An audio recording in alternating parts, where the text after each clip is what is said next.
Kagabi po, itinampok namin ang pagpapasinaya sa mga bagong classroom sa Tugbong Elementary School sa Cananga, Leyte. Ngayon naman, tunghayan nyo ang isa pang Kapuso School Development Project na iginawad na rin natin sa Villaba Comprehensive High School sa bayan naman yan ng Villaba.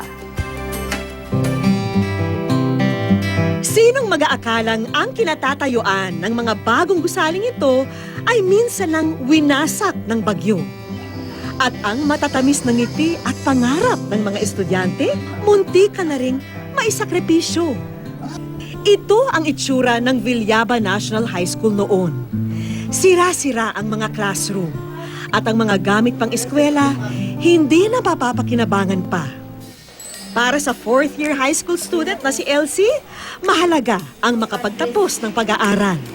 Kaya naman kahit hirap sa buhay, baliwala sa kanya at sa kanyang dalawang kapatid ang araw-araw na pagtahak nila sa masukal na daan makapasok lamang. Gusto ko pong magkaroon ng magandang buhay yung mga pamilya ko po.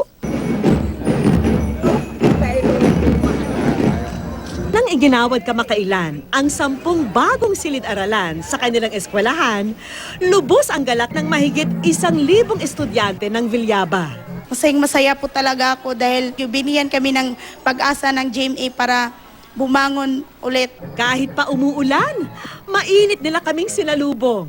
Malaki pong sakripisyo ang ginawa dito ng GMA Kapuso Foundation.